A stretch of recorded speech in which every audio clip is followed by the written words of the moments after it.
della scienza, quindi Marco Giusti e Antonio Bottega, che ci aiutano sempre quando vogliamo cercare di capire cosa andiamo cosa andiamo, come si dice, incontro sulla questione climatica e l'emergenza climatica. Però prima volevo solo dirvi un paio di altre cose sulle nostre iniziative. Allora, avremo il 16 aprile un incontro con Gianni Borsa, che è il presidente dell'Azione Cattolica di Milano, che ci parlerà anche lui di un suo libro, ci presenterà il libro Scegliere l'Europa, domande e risposte. È un libro che è pensato per le elezioni europee, che saranno l'8 e 9 giugno, come sapete. E questo non è però in questa sede, è a Marano, lì in Val d'Atara, la banca Veneto Banca, la sede della Veneto Banca. Quindi, anche quello non è facilissimo da trovare, quindi spero che riuscirete a raggiungerci.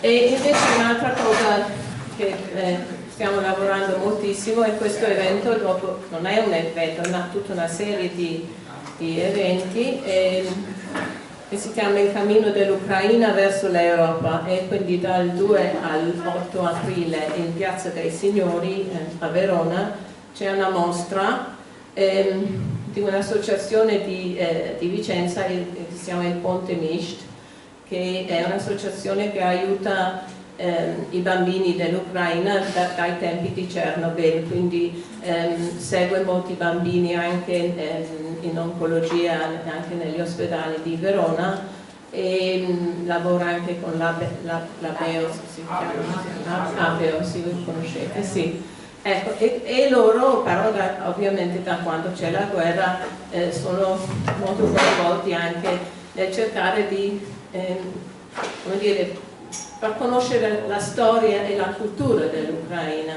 e c'è una bellissima mostra fotografica che illustra la storia dell'Holodomor e della morte per fame di 4 milioni di ucraini negli anni 30, insomma. È una cosa che veramente vi invito non solo a venire, ma anche a venire con gli amici, perché è una questione molto toccante e veramente ti cambia anche l'idea di questo popolo. E sarà aperto dalle 3 alle 6 ogni pomeriggio, e apre il 2 c'è anche sono 2 incontri, quindi c'è dopo la presentazione della mostra c'è una lezione con la professoressa Guaraldo dell'Università di Verona, che parlerà della lunga lotta fra totalitarismo e democrazia, una storia europea. Questo alle 4 del pomeriggio, e nella Sala Rossa della provincia. Sapete dov'è? Sì, è lì, Piazza dei Signori, poi dopo andatevi dentro dove c'è la prefettura, no? È una sala bellissima e stupenda. E poi alle 4 quello stesso giorno c'è anche Marina Sorina, che viene con la Oksana Stomina, spero di non sbagliare la pronuncia, che è una poetessa di Mariupol, e suo marito è prigioniero dai russi da marzo del 2022, e quindi lei scrive di poesie di amore in tempo di guerra, è veramente una cosa molto toccante, quindi anche questo vale la pena venire.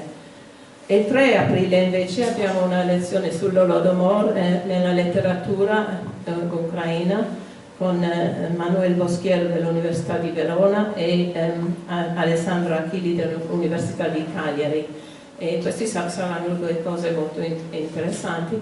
Invece la domenica non è aperto al pomeriggio, in teoria c'è uno spettacolo di danza con delle ragazze che danzano, i bambini che cantano, che dovrebbero venire da Padova, però siamo in attesa di conferma, quindi non ve lo garantisco questa cosa qua. Ecco, dunque i nostri incontri, l'altra volta abbiamo parlato di intelligenza artificiale, e ho parlato un attimo dell'autore Yuval Noah Harari, che conoscete, l'autore di Sapiens, che ha parlato di 3 crisi esistenziali, quindi che mettono a rischio proprio la nostra sopravvivenza sul pianeta, no? E uno di questi è appunto l'intelligenza artificiale, di cui abbiamo già parlato. Poi c'è la guerra in Ucraina, che lui dice se lasciamo che Putin faccia quello che vuole, farà quello che vuole, e purtroppo non avremo le risorse, né le energie, né la possibilità di affrontare la crisi di cui parliamo stasera, che è appunto l'emergenza climatica. E quindi ecco, per questo allora stasera affrontiamo questo tema con una conversazione che devo ancora capire come funzionerà, ma anch'io lasciamo a Antonio inventiamo. Grazie.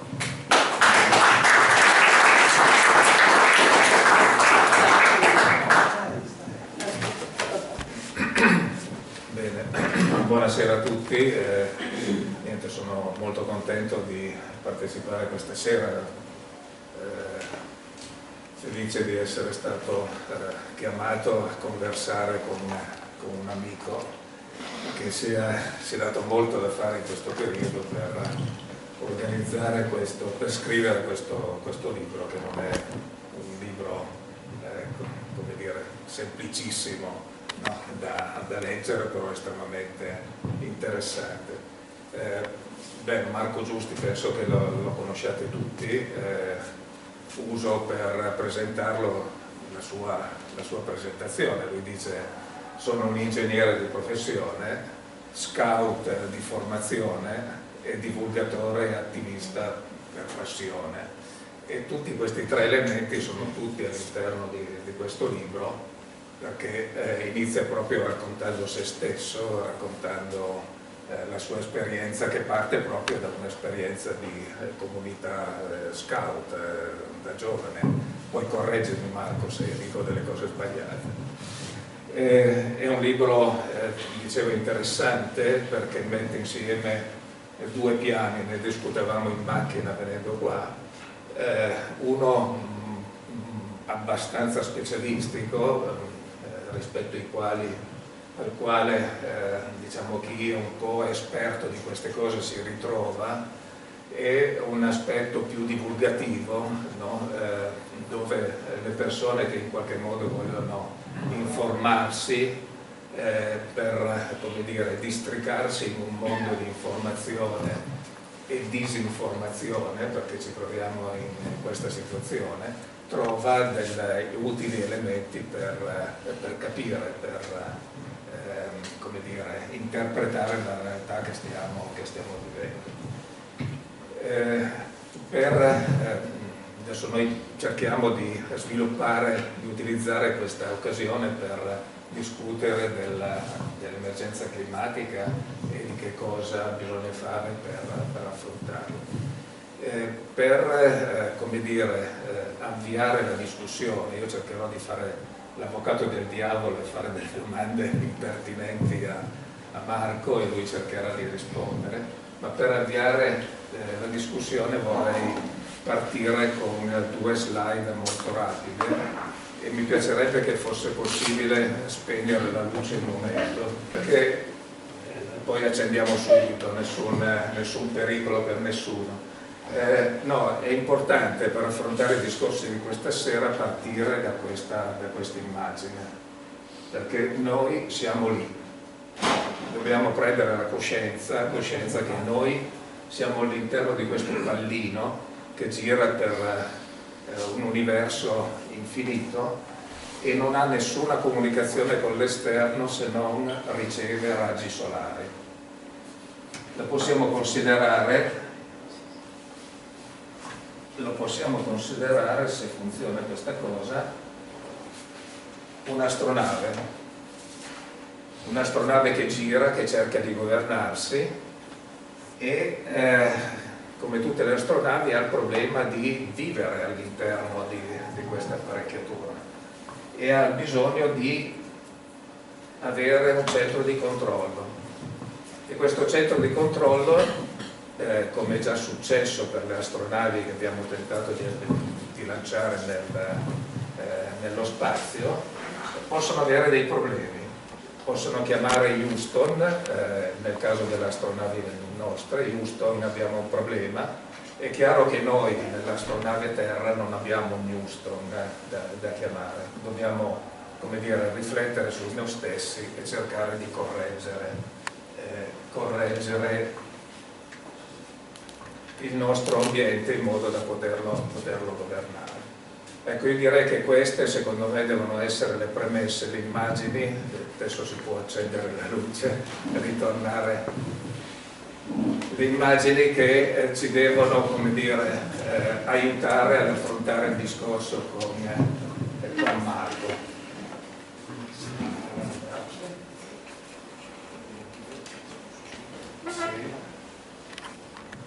E la prima domanda che farei a Marco dice: ma siano importanti, perché molte volte quando discutiamo dei nostri problemi ci dimentichiamo così di vivere in un ambiente tutto sommato limitato, unico, nel quale noi siamo comparsi un certo numero di anni fa, non molti rispetto a tutte le cose che ci troviamo attorno, e tutto sommato non abbiamo ancora imparato a governarci, perché come dire, i problemi forse ce li creiamo da soli, non è vero Marco? Sì, solo che non si è aggiornato.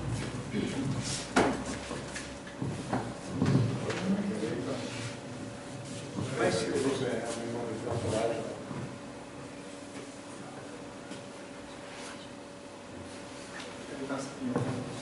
Ma siete su un doppio schermo? Va bene, non abbiamo bisogno delle immagini. L'emergenza climatica non è più una cosa di cui parlano gli scienziati, è una cosa di cui abbiamo evidenza noi tutti. C'è stata un'accelerazione negli ultimi 10 anni che fa sì che oggi la viviamo e la misuriamo. La misuriamo con la siccità di 2 anni fa, la misuriamo con le alluvioni degli ultimi 5 anni, la misuriamo con l'anno più caldo della storia che è stato il 2023, il luglio più caldo della storia che è stato il 2023, il giorno più caldo della storia che è stato nel luglio del 2023. Adesso, anche se non arriva l'immagine, pazienza, credo che ormai lo sappiamo. Abbiamo anni in cui la produzione idroelettrica crolla del 35%, è stato il 2022, abbiamo anni in cui il Po rimane a secca e rischia di morire completamente, abbiamo anni in cui appunto lì colpiscono le alluvioni, la Marmolada, la Toscana, la Romagna, eccetera, eccetera, le bombe d'acqua in Liguria e così via. Tutto questo è, lo sappiamo, sul riscaldamento globale, il global warming, erroneamente chiamato cambiamenti climatici. Erroneamente chiamato cambiamenti climatici perché il titolo cambiamenti climatici è stato introdotto proprio dai negazionisti per introdurre l'idea che ci sono sempre stati cambiamenti climatici. Non è così. Non è così. Negli ultimi 3 milioni d'anni abbiamo avuto dei cambiamenti climatici, le ere glaciali e le ere interglaciali, che se vanno le immagini poi ci riusciamo, se no pazienza. Marco rimane sempre il ponte di comando dell'astronave.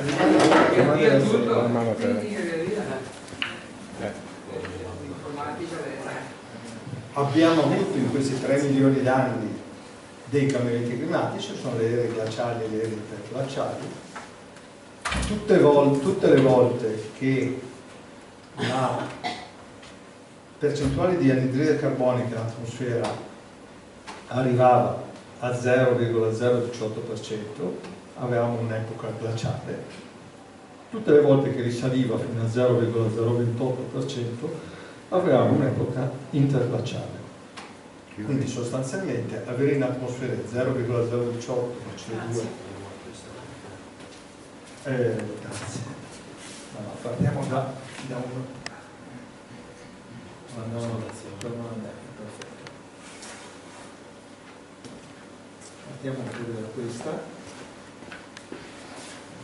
Questo è un grafico un po' complicato, è l'unico grafico complicato che vi illustrerò stasera. Questi sono gli anni, ma sono in scala logaritmica, quindi sono come una fisarmonica. qui sono rappresentati gli ultimi 2000 anni, dalla nascita di Cristo in poi, mentre qui sono compressi 1 milione d'anni e qui sono compressi 60 milioni d'anni, come in una fisarmonica. Qui vedete la temperatura e sopra vedete invece la concentrazione di CO2. Allora, guardiamo adesso l'intervallo degli ultimi milione d'anni, là sopra, e vediamo che la concentrazione di CO2 è sempre oscillata sui cambiamenti climatici. È oscillata tra 0,018%, cioè 180 parti per milione, e 280 parti per milione. Quando c'erano 180 parti per milione, in Val d'Adige c'erano 400 metri di ghiaccio, e nel lago di Garda pure. Quando c'erano invece 280 parti per milione, come negli ultimi 10.000 anni, si coltiva l'uva e si fa il vino. La civiltà umana è nata, si è sviluppata in questi ultimi 10.000 anni.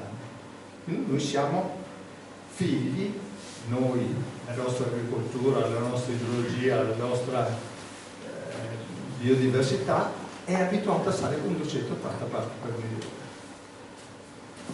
Bene, cos'è successo negli ultimi 150 anni? Che la concentrazione di CO2 dallo 0,028%, cioè da 280 parti per milione, è arrivata a 420 parti per milione. Cioè noi in un secolo e mezzo abbiamo fatto una variazione della percentuale di CO2 quasi il doppio di quella che c'è da un'epoca glaciale a un'epoca interglaciale. E nota bene, quando io sono nato nel 1963 eravamo a 310 parti per milione, cioè tutta la CO2 che abbiamo emesso in atmosfera dalla rivoluzione industriale in poi, bruciando le fonti fossili, ha aumentato la concentrazione di CO2 da 280 a 310. Da quando io sono nato ad oggi è aumentata da 310 a 420. Quindi il global warming l'abbiamo fatto non solo noi esseri umani, ma l'abbiamo fatto esattamente la mia generazione. La seconda considerazione che voglio mostrarvi, e poi basta, è questa qui. Il global warming, in generale la termodinamica del pianeta, è un meccanismo estremamente complesso. Io vi sto rappresentando solo uno degli aspetti, il più semplice, quello della concentrazione di CO2. Cambiare la quantità CO2 in questa sottilissima atmosfera che è come una buccia di una mela cambia quanta energia dell'irraggiamento solare rimane sulla Terra e quanta scappa via. Si chiama effetto serra, dove effetto serra non è una brutta parola, è un effetto positivo, cioè la serra protegge dal gelo perché fa entrare i raggi del sole e non li fa uscire. Analogamente la CO2 nell'atmosfera fa entrare i raggi del sole e ne fa uscire di meno. Ma se cambia la concentrazione di CO2 è come se spessissi la serra, è come se nel piumino del mio letto aumentassi le piume, ed è esattamente quello che sta succedendo. Questa relazione qui è una relazione empirica, semplice, ma già abbastanza precisa. Ci dice che l'aumento di temperature a cui si è arrivati ieri, oggi e domani è uguale alla somma delle emissioni di CO2 che abbiamo messo in atmosfera dalla rivoluzione industriale in poi, tirando fuori le fossili da sottoterra e bruciandole, quindi fossili che si erano accumulate in processi di decine di milioni di anni, li tiriamo fuori e bruciamo, aumenta la percentuale di CO2 in atmosfera. Dicevo, la quantità di surriscaldamento è uguale a quanta la somma complessiva che dalla rivoluzione industriale in poi abbiamo emesso di CO2 espressa in miliardi di tonnellate diviso 1000 per 0,45. Vado sul concreto. Da quando abbiamo scoperto la macchina a vapore, abbiamo cominciato a bruciare il carbone, noi abbiamo emesso in atmosfera 2400 miliardi di tonnellate di CO2. 2400 sopra, diviso 1000 fa 2,4, per 0,45 fa 1,25, che è dove siamo oggi. Lo sappiamo già che siamo a 25. Qual è la notizia? Cos'è 0,45? È un coefficiente, È un coefficiente pratico. Cosa ci dice questo? Ci dice le cose molto, molto semplici e conseguenti, che finché continueremo a emettere CO2 dall'atmosfera continuerà a aumentare la temperatura, che l'unico modo di fermare l'aumento di temperatura è andare a zero, cioè smettere di emettere, quindi arrivare a emissioni zero. La seconda cosa che ci dice è che quando arriveremo a emissione zero non torniamo indietro. Il clima, come si sarà surriscaldato, è quello che daremo alle prossime 100 generazioni. Siamo la prima generazione della storia dell'umanità che può fare delle cazzate che non si ripercuotono solo all'interno della propria generazione, ma che si ripercuotono per le 100 generazioni successive. Questa è una cosa che non è mai successa. Anche le cose più terribili che ha fatto l'umanità, l'olocausto, le guerre mondiali, inducevano un danno solo a quella generazione o a quella immediatamente successiva. Noi stiamo generando questa nostra generazione un danno per le prossime 100 generazioni. Quando ci arresteremo, quella roba lì rimarrà. Allora il tema diventa arrestarci il più velocemente possibile. Fine, non faccio più un discorso così lungo. Allora, il capitolo 1 del libro è esattamente la spiegazione in termini semplici dei report dell'IPCC, di cui questa è una delle 60 affermazioni. Nel capitolo 1 cerco di riassumere le informazioni più importanti perché sono a conoscenza di tutti, perché abbiamo un problema molto serio da affrontare. Promesso, non faccio più un... No, va benissimo, almeno per me va benissimo. Però, diciamo, dobbiamo avvicinarci. Messa così è un modo, come dire, misurato, ma ancora abbastanza astratto, secondo me. Cioè la CO2, emettiamo la CO2, però dobbiamo anche dirci che abbiamo emesso la CO2 per ottenere un certo livello di benessere. No? Quindi le cose che noi beneficiamo adesso, la nostra generazione rispetto alle generazioni precedenti, è un livello molto superiore, no? Come capacità di movimento, capacità di scaldarci, la vita si è allungata, eccetera, eccetera, emettendo CO2. E allora, come dire, dobbiamo passare un po' ad un livello più pratico, no? E capire che emettere CO2 vuol dire un certo tipo di comportamento, un certo tipo di soluzione che abbiamo dato ai nostri problemi.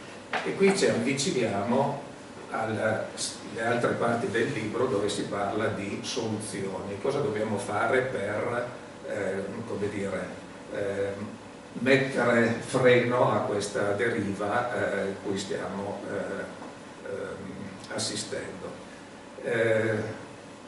Qual è la soluzione? Ci spieghi che cos'è lo sgabello energetico che ha introdotto nel libro? Sì. Dobbiamo arrivare a emettere zero. Emettere zero vuol dire che dobbiamo scaldare le case senza gas, per fare un esempio. Dobbiamo riuscire ad andare a lavorare o andare in vacanza senza auto che consumano benzina, gasolio o quant'altro. Dobbiamo fare la doccia senza gas. Dobbiamo far girare l'industria senza gas, senza energia elettrica prodotta con centrali termoelettriche. Dobbiamo coltivare senza fertilizzanti prodotti da fossili che emettono CO2. È una cosa un po' complicata. La facevamo fino a 2 secoli fa, ma fino a 2 secoli fa eravamo 1/10 della popolazione attuale e, come ha detto Antonio, non vivevamo proprio così, ecco. Poi magari non siamo felici altrettanto, però ecco, non c'è dubbio che abbiamo un livello di benessere e di sicurezza che è un'altra cosa. Ce la si può fare in 8 miliardi? Assolutamente sì. Però dobbiamo cambiare completamente il modo di vedere le cose. L'astronave che citava Antonio è un'espressione che ha usato Kenneth Boyd nel 1960. Non sono originale. No, è molto bella. Dobbiamo passare dall'economia del cowboy che vive nelle praterie sconfinate dove le risorse sono illimitate alla cultura dell'astronave, dove le risorse sono limitate ma anche i serbatoi dei rifiuti sono limitati e tutto deve trovare un equilibrio in un circolo. Per far questo serve tecnologia, ma serve soprattutto consapevolezza. Adesso il tema non è arrivare a net zero, arrivare a net zero, cioè emissioni zero, è semplice, c'è tutta la tecnologia per farlo. Il tema complesso è farlo abbastanza velocemente, perché fin tanto che non arriviamo a emissioni zero continuano a aumentare le emissioni che abbiamo messo e quindi continua a aumentare il global warming. Il tema non è riuscire a fare la transizione energetica, la transizione energetica sarà comunque, il tema è riuscire a mettere la Terra in 10-15 anni, non in 100, non ce li abbiamo. Noi adesso siamo a 1,2 gradi, che in Europa vuol dire 2 gradi, 1,2 è la media del pollo tra oceano e terra. In Europa e in Italia siamo già a 2 gradi con le conseguenze che abbiamo. Quando arriveremo, se arriveremo a 2 gradi globali, qua saranno 4,5 in più. Cioè oggi in Veneto abbiamo già a breve il clima della Sicilia di 50 anni fa. Quando arriveremo a avere quello del Sahara saremo meno contenti. Quindi il problema è farla velocemente. Per farla velocemente bisogna, come quando sei in autostrada, si sta accelerando e c'è un tiro di traverso. Devo fare una sequenza di azioni veloci, togliere il piede dall'acceleratore, prima roba. Noi adesso stiamo ancora aumentando le emissioni. Abbiamo ancora il piede sull'acceleratore. Togliere il piede dall'acceleratore, metterlo sul freno, spingere il più forte possibile, tirare il freno a mano, aprire la portiera, mettere giù il piede, se non basta buttarsi fuori. Questo è quello che dobbiamo fare. Perché ci abbiamo dormito sopra 50 anni. Ci abbiamo dormito sopra per colpa di chi ci ha ingannato. Esattamente come le aziende del fumo ingannavano sugli effetti del fumo. Nella stessa identica maniera. Quindi adesso dobbiamo agire su diverse cose per fare abbastanza in tempo. Io gli ho dato 3 nomi, però ovviamente sono del tutto arbitrari. E li ho pensato come 3 gambe di un ombrello. La prima è la sobrietà energetica, cioè entrare nell'ordine di idee che non è che l'energia è una roba che apri il rubinetto e viene giù a fiumi e non c'è problema, no. Rivediamo alcuni aspetti. Il secondo, e quindi è un approccio consapevole, culturale, etico o coercitivo, di razionamento. Il secondo si chiama efficienza e elettrificazione, cioè godere dello stesso benessere energetico, energy services si dice, usando meno energia primaria. Adesso vi faccio un esempio che diventa chiaro. Il terzo è buttare via le fossili e usare le rinnovabili. Adesso vi faccio un esempio. Casa mia è scaldata a gas, come una caldaia a gas, come la maggior parte delle case qua dentro. Se io tengo 20 gradi, in un anno consumo 100 di gas, di energia, e emetto 100 in atmosfera. Lascia stare l'unità di misura. Se io abbasso il termostato a 18 gradi o a 17, il mio consumo non è più 100, ma diventa 70, che è quello che abbiamo fatto tutti durante la crisi energetica di 2 anni fa, più o meno. Chi 17, chi 18, però tutti hanno ridotto e non siamo morti. Se abbasso a 17, appunto, il mio consumo da 100 diventa 70, le mie emissioni diventano 70. È la sobrietà energetica. Se coibento la casa con 18 cm di polistirolo, cappotto, il mio consumo da 70 diventa 35 e le mie emissioni da 70 diventano 35. Si chiama efficienza.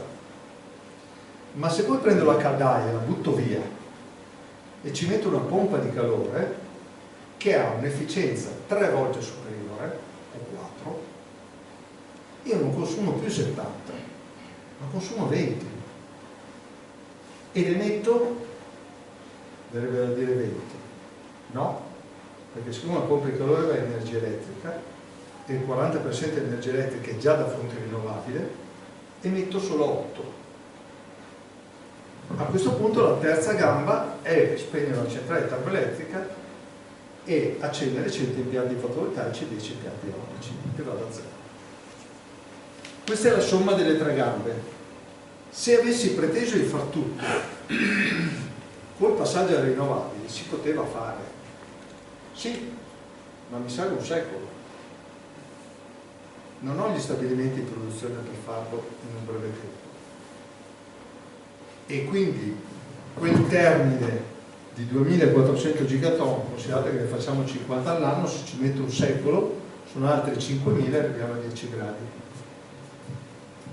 Non abbiamo più il tempo. Torniamo all'esempio prima, non basta frenare, devo frenare, tirare il freno a mano, aprire la portiera e mettere giù il piede, cioè devo agire su tutte e tre le gambe. Perché l'immagine è uno sgabello?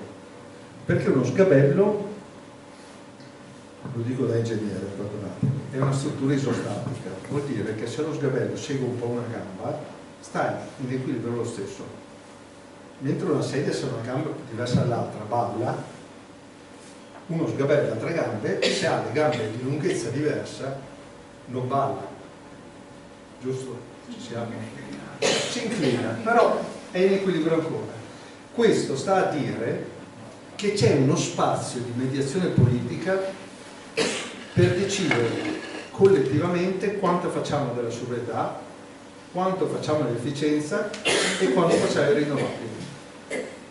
Non possiamo fare 100-0-0 o 0-0-100 o 0-100-0. No. C'è un'area di possibilità. Se non faccio un po' di efficienza, se non faccio un po' di sobrietà e molta efficienza, non arrivo in tempo con le rinnovabili, perché non ho gli stabilimenti di produzione per farcela. Se non faccio un po' di rinnovabili dobbiamo tornare a vivere come i monaci buddisti. Cioè c'è un'area di possibilità dentro queste tre gambe che va negoziata. È lo spazio della politica, è lo spazio del progetto. E va negoziata all'interno di una cittadinanza, ma va negoziata anche all'interno delle generazioni. Cioè se uno di 70 anni discuto con uno di 20 potrebbe dire, beh insomma, calma, andiamo giù lentamente, tanto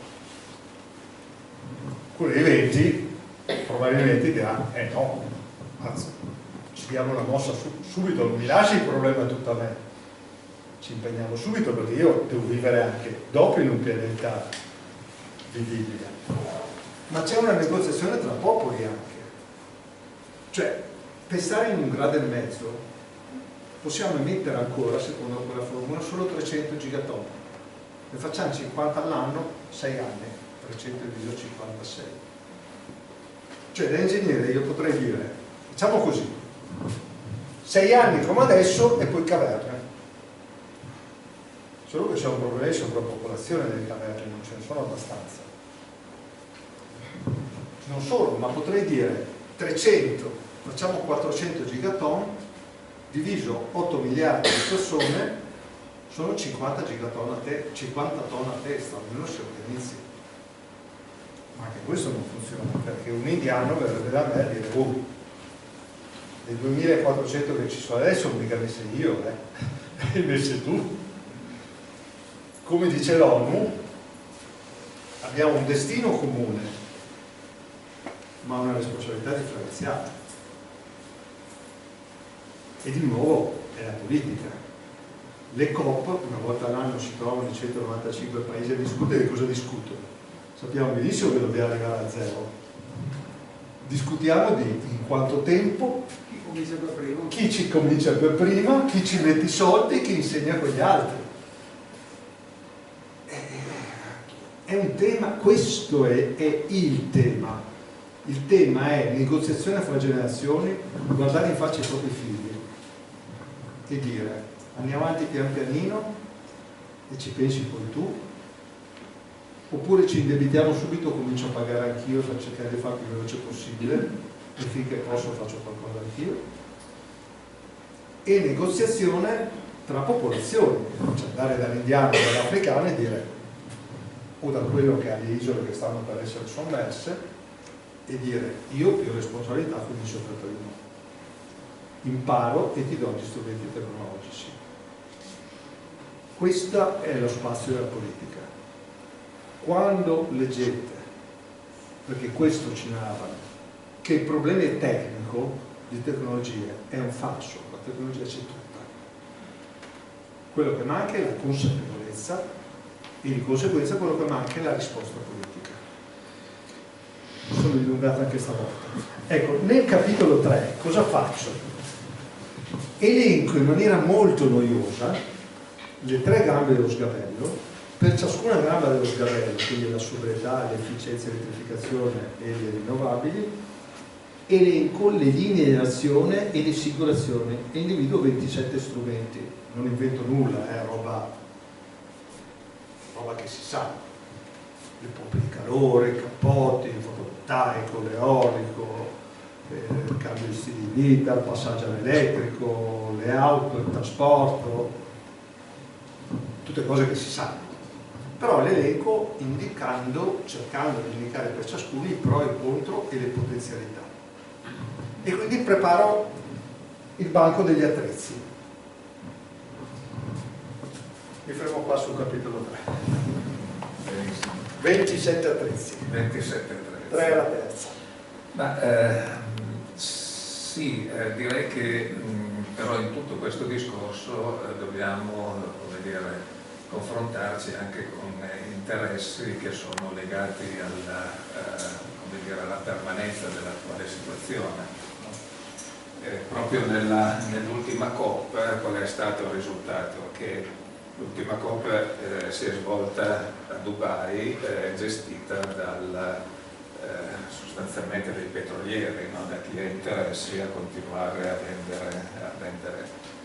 E il grosso risultato qual è stato? È che per la prima volta anche loro hanno accettato la parola transizione energetica, necessità di cambiamento.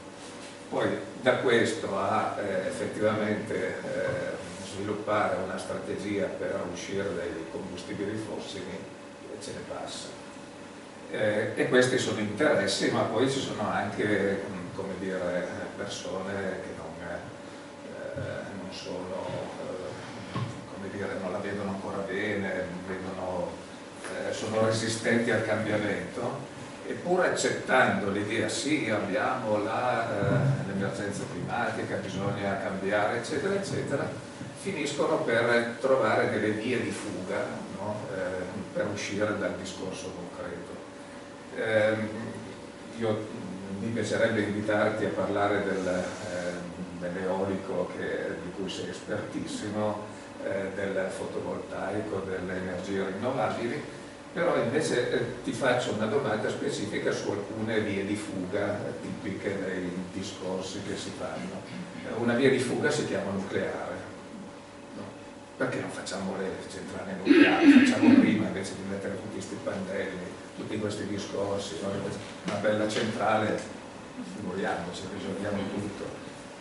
Un'altra via di fuga leggermente più sofisticata è l'idrogeno. Ragazzi, abbiamo trovato l'idrogeno, per cui anche con questo risolviamo le cose, ci evitiamo tanti problemi sulla mitigazione, sull'efficienza, abbiamo trovato una grande soluzione del sistema.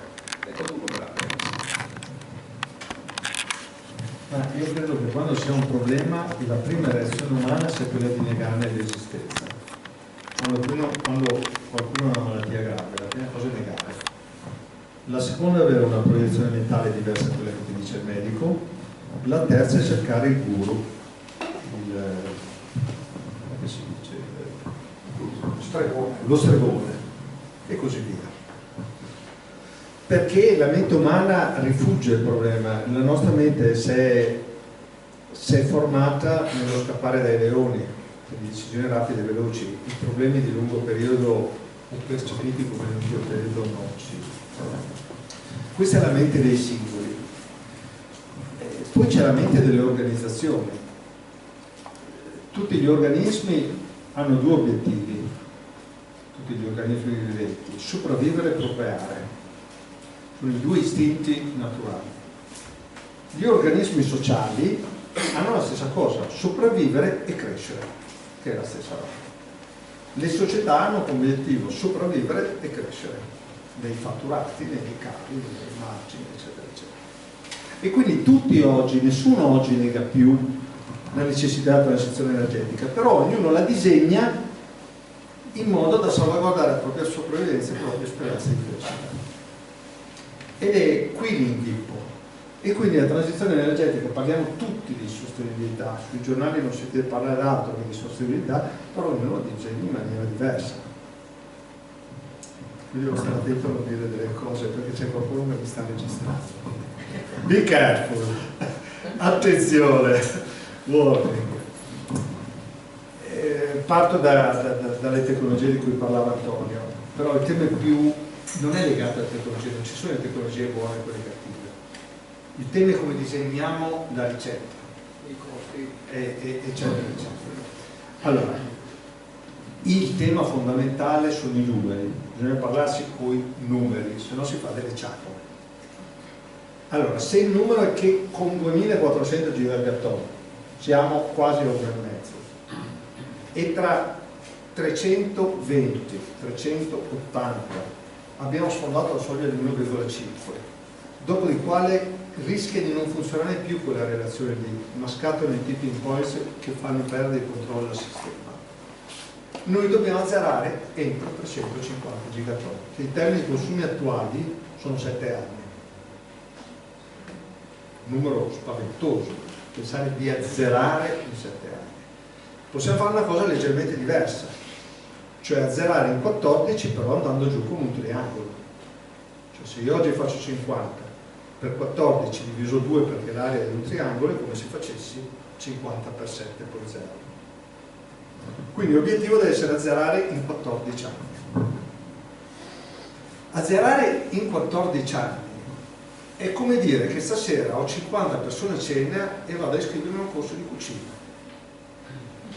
Se io stasera ho 50 persone a cena, apro cosa c'ho in credenza, tiro fuori tutto e faccio pasta, olio, peperoncino, e pane e formaggio.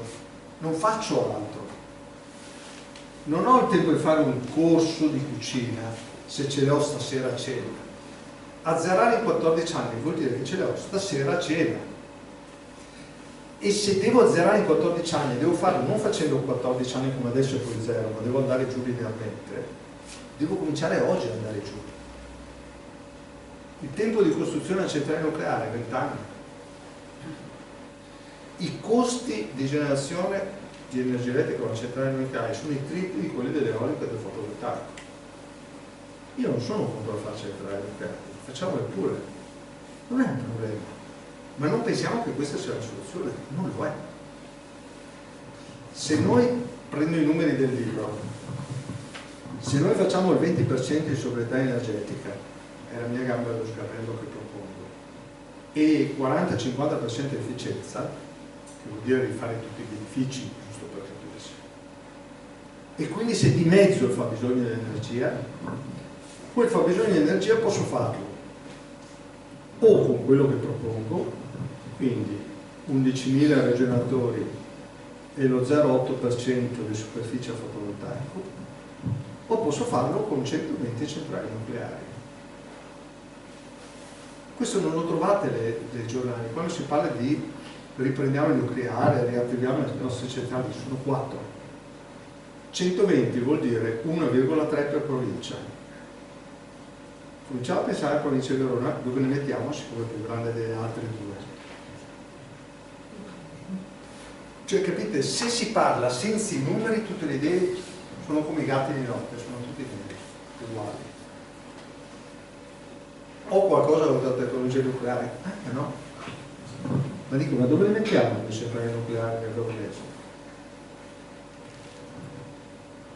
20 anni di costruzione, triplo dei costi di generazione elettrica, 2 a Verona E come le raffreddiamo? Con l'Adige? Che lo insulta. Eh? Che lo insulta. Non ho capito. Che è in asciutto. Questo è. Guardate che noi è 5 anni che stiamo rischiando in centro Europa i blackout, perché sia il nucleare francese che il carbone tedesco si raffreddano nei grandi fiumi del centro Europa, che sono sempre più asciutti d'estate. Noi le tecnologie che dobbiamo sviluppare sono quelle che non necessitano di alto raffreddamento. Fukushima c'è stata perché l'hanno messa sul mare, perché in Giappone c'è i fiumi del Mengano, con tutto rispetto. Cioè, quindi le 7 anni hanno dovuto mettere sul mare con le conseguenze che abbiamo visto. Cioè, da ingegnere io non nego validità in assoluto a nessuna fonte, però va collocata nello spazio-tempo. Lo spazio-tempo che abbiamo è quello lì. 15 anni per azzerare, carenza d'acqua, numeri che mi portano a dire 120 centrali nucleari in Italia. Ma di che cosa parliamo? Noi dobbiamo fare una rivoluzione che è molto più profonda che non cambiare tecnologia. Cambiare tecnologia è come buttare il pallone di luna. L'impianto di Rivoli, che conoscete tutti, ci abbiamo messo 7 anni a farlo autorizzare. 7 anni. Poi l'abbiamo costruito in 98 giorni. Pasta, olio e peperoncino. Compri il generatore e lo monti. L'impianto fotovoltaico lo monti in 3 giorni. Questa è la nostra pasta olio e peperoncino. Poi vogliamo fare 2 centrali nucleari per dire che ce ne abbiamo, per far contento qualcuno. Ma facciamolo! Non è il problema questo. Il problema è che dobbiamo andare giù da domani, cioè andare giù in 14 anni a zero, vuol dire che cominciamo da domani, non che facciamo così poi andiamo giù, se non abbiamo 7. Torniamo al discorso di prima. In 7 anni non la faccio una centrale. È un non tema. L'idrogeno è un altro non tema. L'idrogeno non esiste come fonte energetica. L'idrogeno è un vettore energetico. Cosa vuol dire? Qual è la differenza fra fonte e vettore? Facciamo un esempio concreto. Il petrolio è una fonte, si trova, si fa il buco e viene fuori. La benzina è un vettore, cioè è una trasformazione del petrolio in una roba più utilizzabile.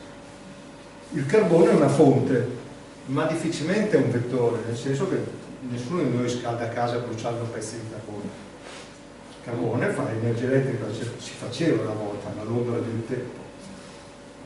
Il carbone lo usi per fare energia elettrica che diventa un vettore. L'energia elettrica è un vettore, non c'è in natura, cioè è una trasformazione che ti serve per usarlo meglio. L'idrogeno non esiste in natura, sì, esiste nella molecola dell'acqua. Allora l'idrogeno va prodotto o con le fossili, e allora non ci siamo, perché siamo appunto al capo, o si produce idrogeno green, idrogeno verde. Come? Si prende l'energia elettrica prodotta col fotovoltaico o con l'eolico, si mette 2 elettrodi nell'acqua salata, produce idrogeno.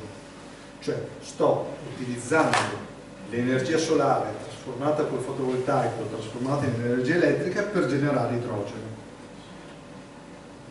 Ok? Quindi lo fabbrico dal fotovoltaico, quindi è un vettore per questo. Dopodiché devo bruciarlo.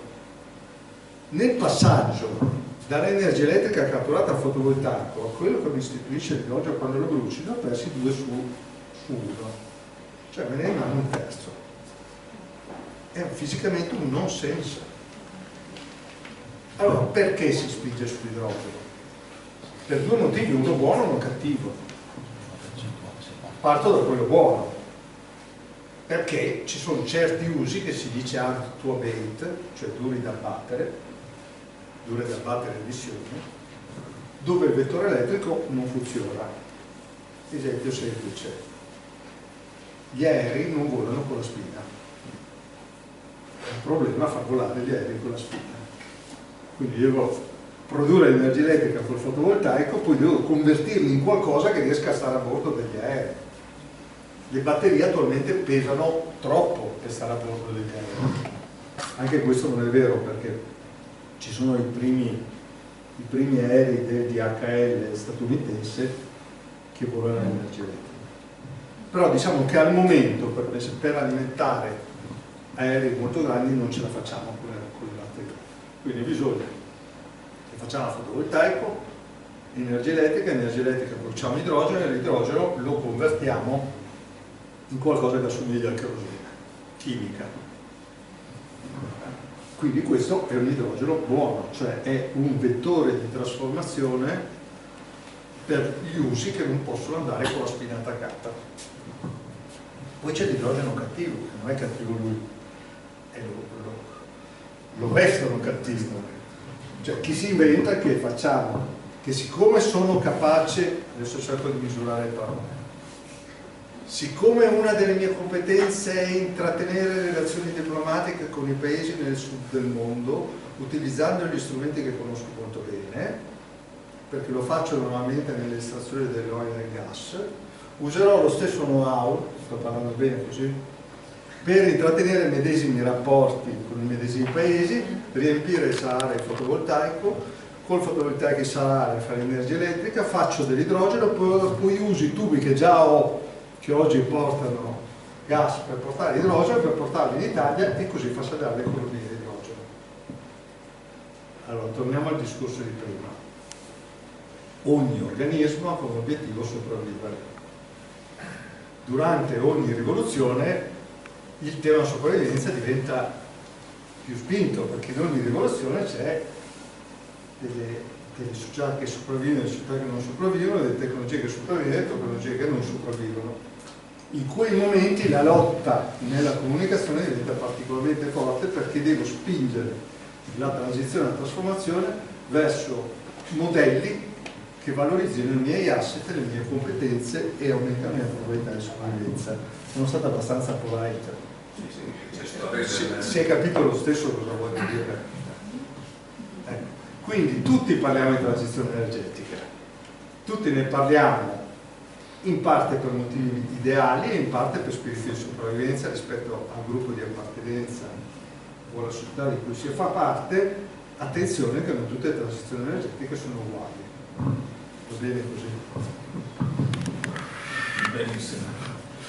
Più diplomatico sul nucleare aggiungo un elemento che secondo me è abbastanza preoccupante, è il fatto che il parco centrali nucleari attualmente installato è vecchio.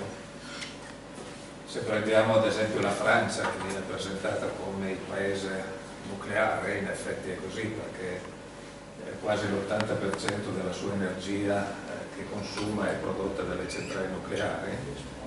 In realtà è prodotta da 56 reattori, di cui 45 sono stati avviati, quindi progettati e avviati prima del 1985, che vuol dire che hanno più di 40 anni, sono al limite della vita progettuale, fra 10 anni saranno obsoleti, no?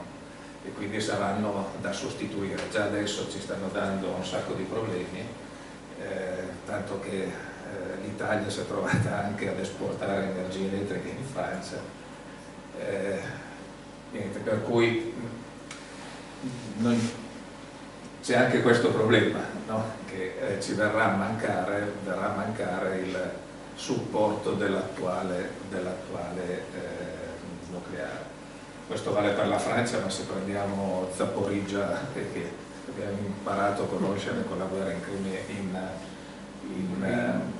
in Ucraina, è la stessa cosa, la centrale più grossa europea, 6 reattori sullo stesso sito, e sono di fabbricazione sovietica, ed è tutto dire, insomma, non è la cosa.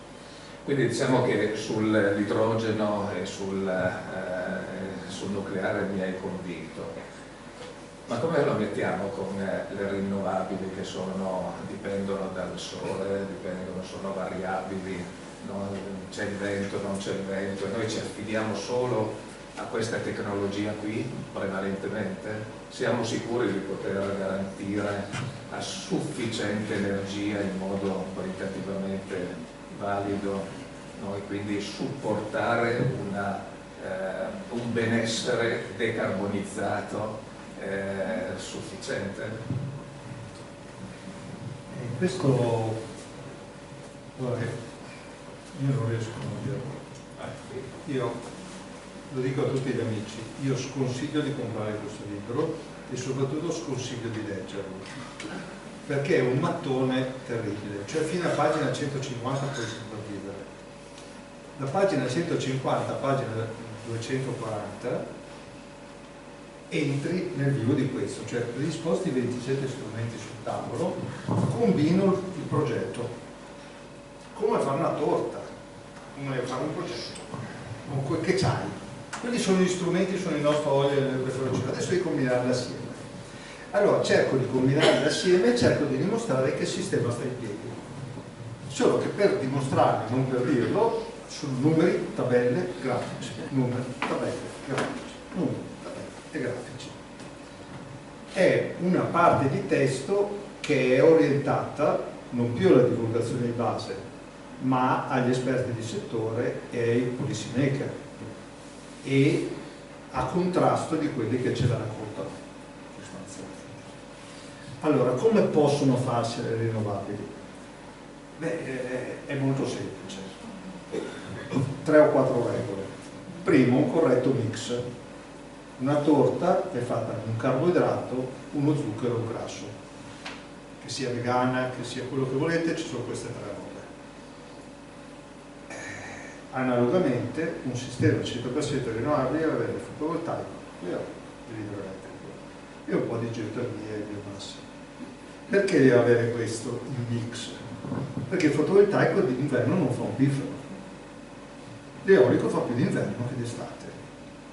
Quindi il primo trucco è mescolare l'eolico e il fotovoltaico, esattamente come la torta mescoli il grasso con il carboidrato e lo zucchero. Seconda regola, devo metterli su tutta la penisola, perché se li metto tutti in Sicilia, che ho i consumi al nord, non faccio una cosa tanto intelligente. Non solo, se metto tutto l'eolico in Sicilia, quando non c'è vento in Sicilia non ne ho. Non è vero che il vento è discontinuo, il vento c'è sempre, da qualche parte. L'importante è essere anche in quella da qualche parte. Cioè se io lo metto su tutta la penisola non ho un buco, se io lo metto tutto in una regione sì che c'è dei buchi. Questo vale per l'eolico ancora più, ma anche un po' per il fotovoltaico. Quindi devo garantire un mix sia geografico che tecnologico tale da averla più o meno sempre. Poi ovvio c'è differenza giorno-notte, per esempio, e non dobbiamo riempire il mondo di batterie. Chi ci dice che dovremmo riempire il mondo di batterie di nuovo ce la racconta. Noi dobbiamo passare, adesso è un concetto un po' che all'inizio si stenta a credere, però fate uno sforzo. Noi dobbiamo passare da un sistema che insegue la domanda a un sistema che insegue la generazione. Cosa vuol dire? Vuol dire che adesso noi accendiamo, spendiamo la luce o l'elettrodomestico quando ci passa per la testa e si accendono e si spengono centrali di conseguenza, perché il sistema deve essere sempre in equilibrio. Questo è esattamente come mangiare le fragole a Capodanno. Non ha senso. Non ha senso abituarsi a pensare che sia normale mangiare le fragole a Capodanno. Ok? Analogamente è per l'energia. Io oggi imposto, noi tutti oggi impostiamo la caldaia, il termostato, perché si accende alle 6 perché tornerà a casa alle 7 di sera, vuol dire la casa qua calda. In un sistema 100% rinnovabile e 100% elettrico faremo il contrario, cioè la pompa di calore si accenderà alle 11 del mattino quando c'è surplus di energia elettrica da fotovoltaico, scalderà la casa e l'accumulo non lo faremo per batterie ma con i muri caldi della casa e la troveremo calda quando arriva la sera. Domenica, questa domenica, non del 2040, questa domenica il prezzo di energia elettrica dalle 10 alle 16 è andato a zero in borsa, perché la generazione al fotovoltaico dalle 10 alle 16 è stata superiore alla domanda e quindi il prezzo va a zero. Nel mercato d'ingrosso, no? Nel mercato Non nella vostra bolletta, ma nel mercato reale, quello che conta, è così.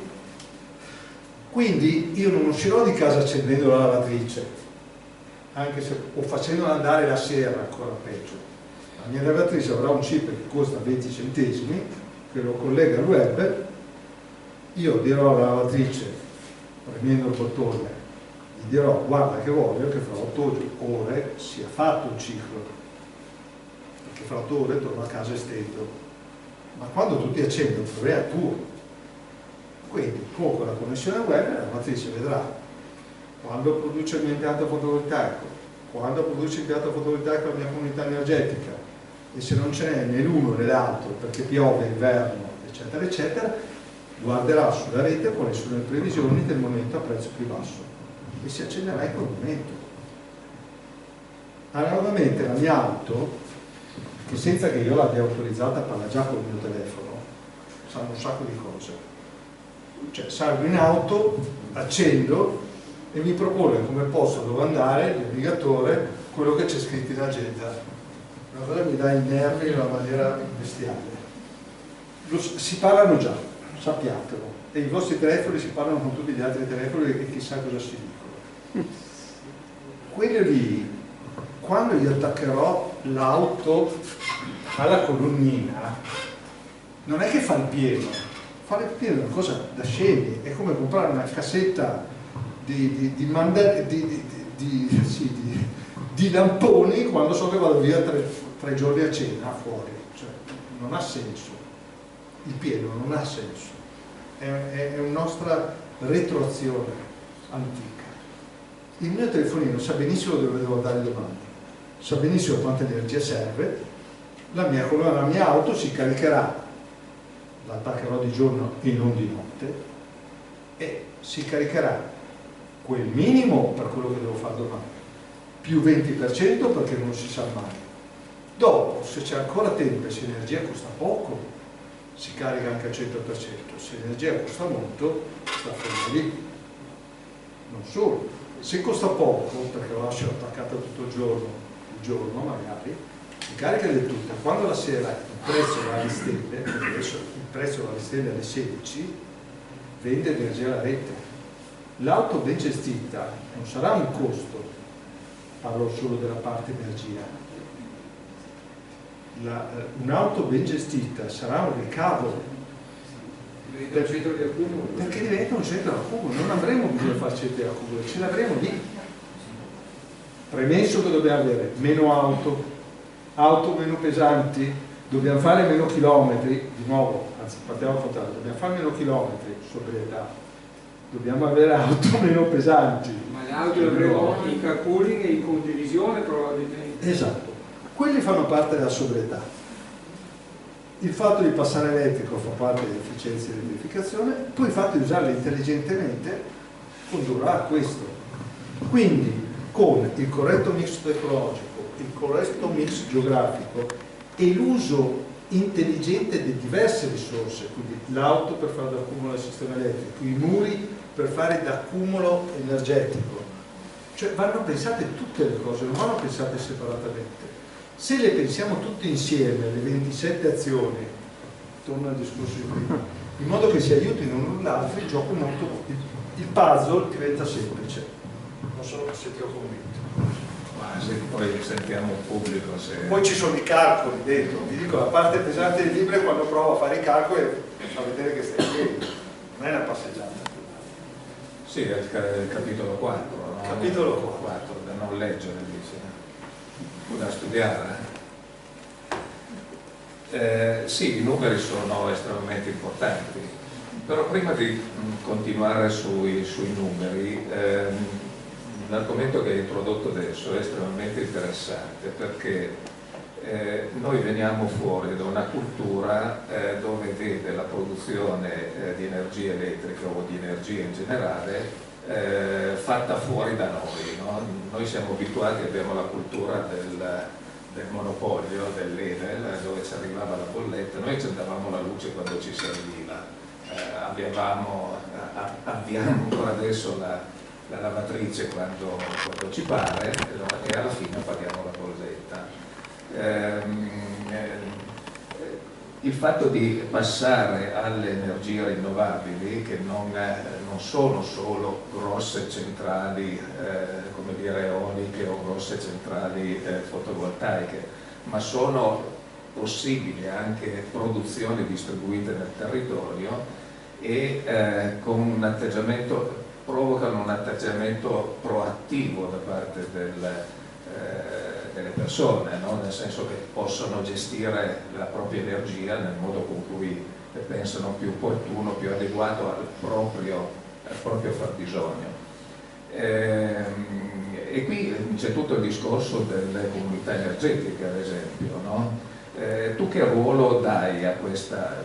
Sicuramente non si può pensare ad una distribuzione 100% di comunità energetiche o cose di questo genere, però diciamo che una buona parte del fabbisogno energetico e quindi della gestione della propria situazione energetica viene lasciato alla buona volontà, all'attività dei singoli, no? O singolarmente oppure collettivamente. Tu come la vedi questo aspetto? Antonio mi provoca perché sa che la pensiamo diversamente su questo. Allora, le comunità energetiche sono uno strumento straordinario innanzitutto dal punto di vista culturale. Perché? Perché sono 2 volte comunitarie. Primo aspetto, per fare un impianto serve un posto dove metterlo, un tetto, anche un terreno, un posto dove metterlo, i soldi per farlo e poi un consumo attaccato. Attualmente chi fa l'impianto fotovoltaico vuol dire che ha padronanza del proprio tetto, ha i soldi per farlo e ha un contatore da alimentare. Io appartengo a questa categoria. Ma spesso c'è della gente che ha un tetto e non ha i soldi per farlo, o ha un tetto e non ha un contatore sotto, c'è chi ha dei soldi e non ha un tetto e non ha un consumo, chi ha solo un consumo.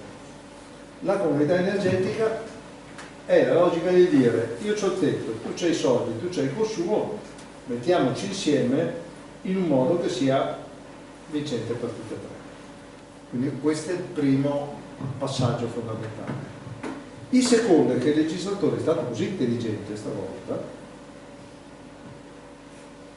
cosa rara, E l'Europa? l'Europa infatti, diciamo. È stato così intelligente che ha detto: ti do un incentivo perché vi mettiate assieme voi tre, ma te lo do non nella misura di quanto spendi, che non mi interessa, non nella misura di quanto produci, che mi interessa, ma nella misura in cui autoconsumi la tua energia nel momento in cui la produci. Perché in questo modo tu impari a quello che dicevamo prima, consumare l'energia quando c'è e non accedere alla centrale quando non hai bisogno. Cioè, comincia a fare il seguimento della generazione, a mangiare frutta di stagione. Questo è vincente.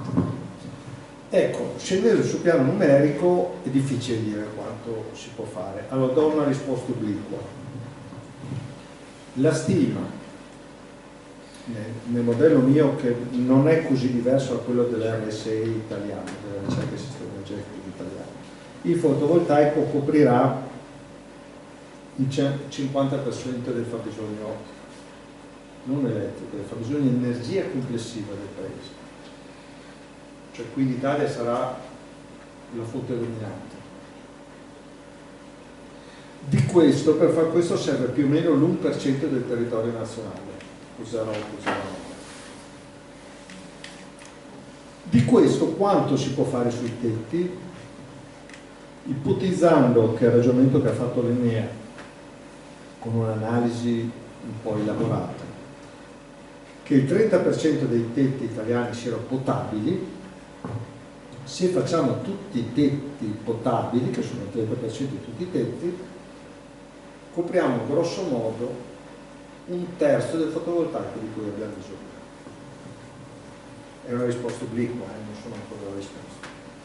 La comunità energetica si svilupperà prevalentemente e inizialmente in questo settore qua.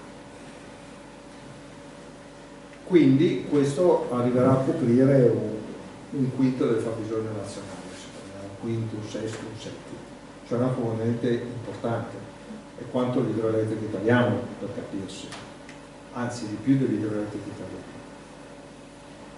Poi la domanda è: si spingerà oltre i tetti e andrà anche a suolo? È chiaro che se vai a suolo hai bisogno di dimensioni grandi e quindi hai bisogno di comunità, passami il termine, numerose, e quindi il limite non è più tecnologico, ma è di capacità di andare d'accordo in tanti. E di nuovo non è tecnologico il limite, ma è culturale, perché una comunità energetica in 3 ce la facciamo, in 30 è come un'assemblea di condominio, in 3000 o facciamo un salto culturale o non ci riusciamo. So di non averti risposto. No, Però ho collocato il problema nella sua dimensione, che non è quella tecnica, è di nuovo quella culturale, politica, sociale, comunitaria, di capacità di aggregazione, di consapevolezza. Grazie. Volevo chiedere, ma oltre al fotovoltaico e all'eolico, non c'è già la possibilità di sfruttare per esempio anche le maree? Torniamo al discorso di prima: se hai 30 persone a cena non vai a fare un corso di cucina. Cioè, il fotovoltaico l'abbiamo cominciato a sviluppare negli anni 60 per andare sulla Luna e costava un occhio della testa, non so neanche dire il numero. Dopo aver investito enormemente, partendo appunto da una tecnologia che è stata spinta per motivi geostrategici, guardate, apro e chiudo parentesi, la maggior parte dell'innovazione avviene per motivi militari, perché lì si pompano soldi a rotta di collo. Poi quelli come il nucleare. Poi da qualcheduno cambia lavoro, cominciano scantinate e la diffonde. Scusate la semplificazione estrema. Il fotovoltaico quindi è nato per motivi geostrategici di arrivare sulla Luna prima dei russi, detta alla brutta. È stato pompato per decenni, anche solo 20 anni fa costava 20 volte di più di oggi. Oggi è la tecnologia più economica in assoluto, ma ci ha messo 50 anni. Da quando scopri una risorsa, quando questa, pompandola vuol dire allattandola, dopandola, incentivandola, cunandola, arriva a diventare matura, e non tutte arrivano a diventare mature, passano 50-60 anni. Quindi il tema del mareale, o ancora di più del motordoso, che è il più promettente del mareale, è un tema interessante, ma non appartiene al problema dell'emergenza climatica. Sta su un altro piano, sta sul piano, vado a fare un corso di cucina. Le stime dell'Agenzia Internazionale Energia stimano al 2050 un contributo potenziale dell'ondoso dell'1%. Facciamolo, peanuts. Lo stesso il nucleare, le stime dell'Agenzia Internazionale Energia, non di Greenpeace, l'Agenzia Internazionale Energia stimano il nucleare al 5% al 2050.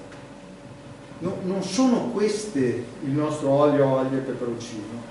Il nostro olio, aglio e peperoncino è ciò di cui abbiamo gli stabilimenti di produzione che si monta in 95 giorni. So di dare una risposta non del tutto piacevole, però è questa. Dobbiamo puntare su tecnologie che hanno già gli stabilimenti di produzione, di cui già sappiamo tutto, che costano poco e che si possono stellare ovunque quasi, che non necessitano di acqua.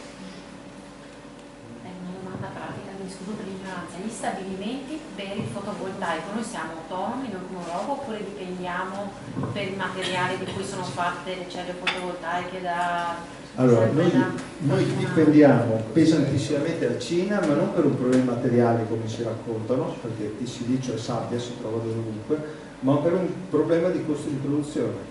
Noi compriamo dalla Cina perché la Cina fa doping. È, scusatemi, ma mostruosamente banale, oltre che mostruosamente stupido. Ma è così. Cioè, pannelli fotovoltaici ne avevamo decine di società che le facevano, semplicemente costavano di più e le abbiamo fatte morire. Di nuovo, non è un tema di tecnologia, non è un problema di dove sono le materie prime, ma è un tema di politica.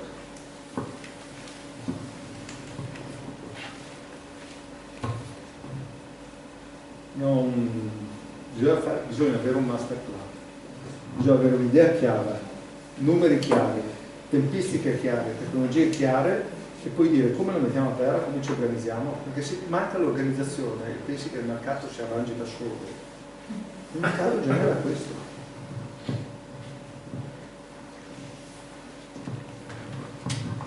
Arriviamo subito alle domande. Ancora un argomento da mettere sul piatto della discussione.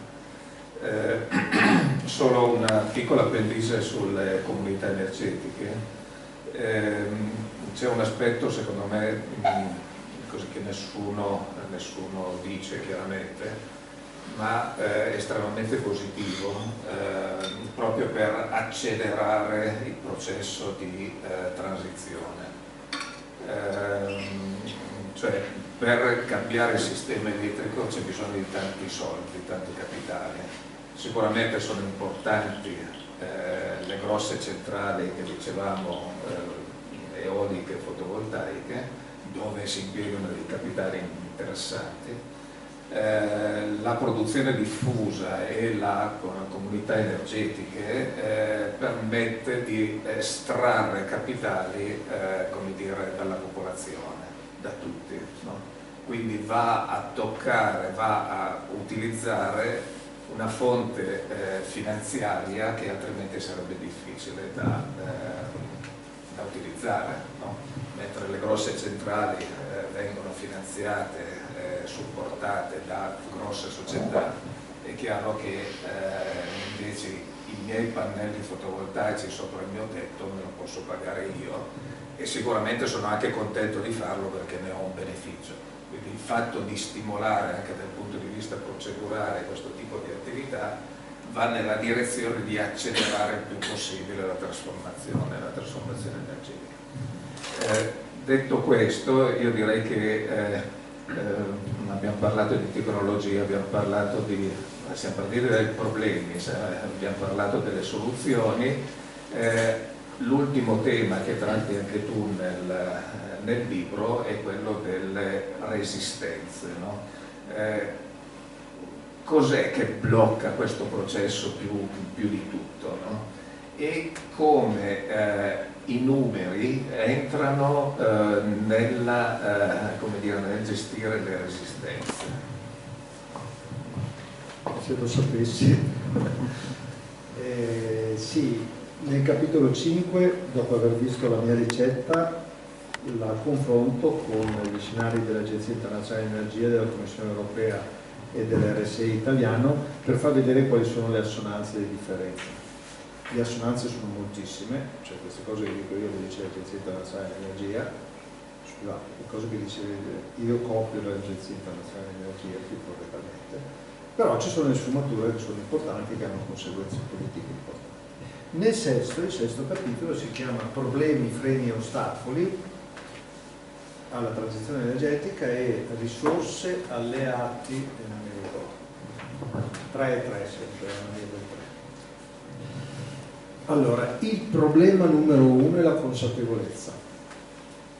Se la gente non è consapevole, se non rendiamo cittadini e cittadine consapevoli che abbiamo un treno che ci arrivando nella schiena, la gente non si sposta, rimane sui binari. E noi attualmente siamo sui binari seduti comodi a fare picnic. Questa è la realtà. Una volta ho litigato ferocemente, me ne vergogno, con una signora d'Italia Nostra, che al termine di un incontro come questo ha detto: lei ha ragione su tutto, però io l'eolico non lo posso vedere perché rovina il paesaggio.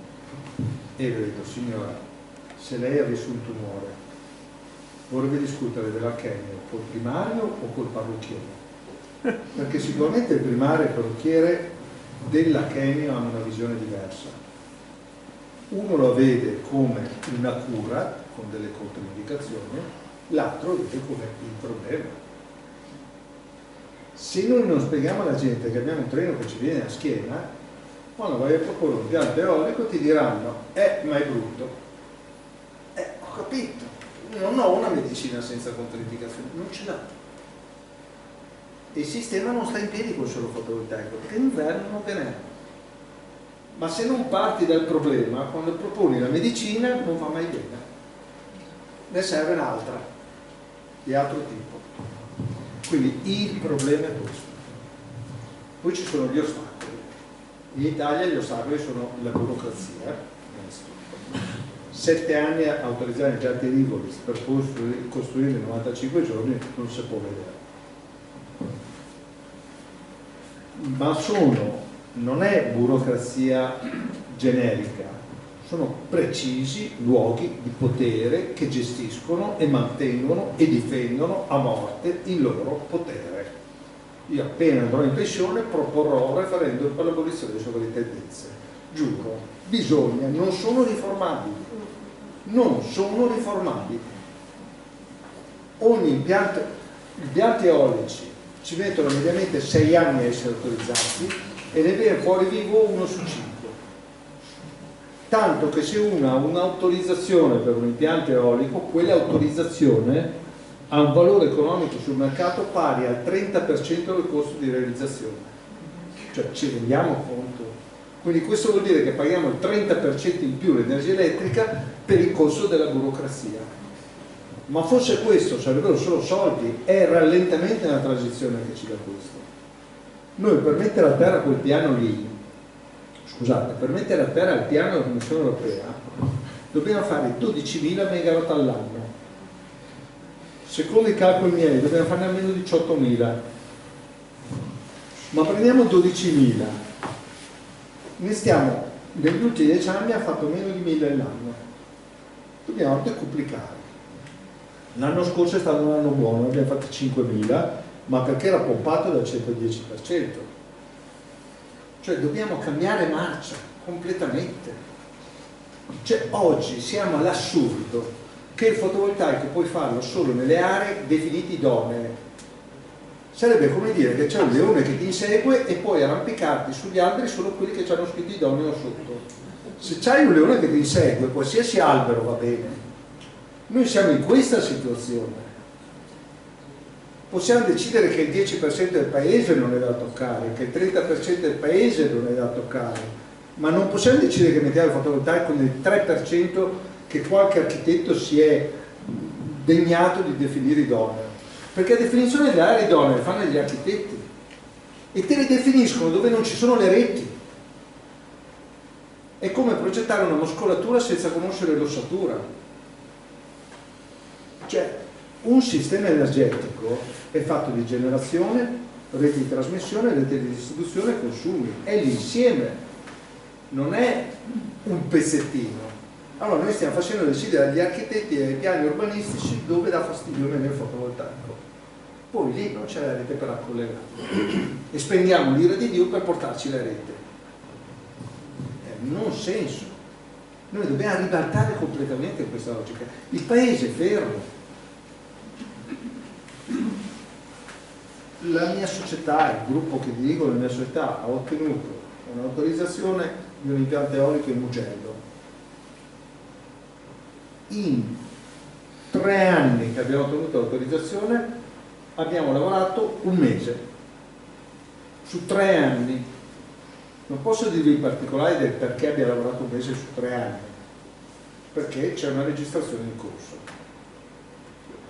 Quindi non ve lo dico dopo. Ma non si può. Non si può. Stiamo attaccando le uniche cose che possono mitigare i danni, che sono le rinnovabili, sono il rifacimento dei patrimoni edilizi, sono il ripensamento del trasporto. E queste sono le cose da fare. Gli alleati, ce li abbiamo gli alleati. Il primo, la Commissione Europea. L'Europa, io lo dico ai miei studenti, leggetevi il discorso di Ursula von der Leyen quando si è candidata. Questo discorso, se ce la faremo, sarà ricordato come la dichiarazione dei diritti dell'uomo. È un discorso bellissimo, luglio del 2019, e il discorso di insediamento di novembre del 2019. Lascia stare adesso un po' lo slalom che sta facendo la von der Leyen in questo momento politico, ma non voglio entrare in politica. ma voglio dire, quel discorso del 2019, ma poteva averla scritta Greta Thunberg, ma veramente saremo il primo continente a emissioni zero, sarà il nostro andare sulla Luna.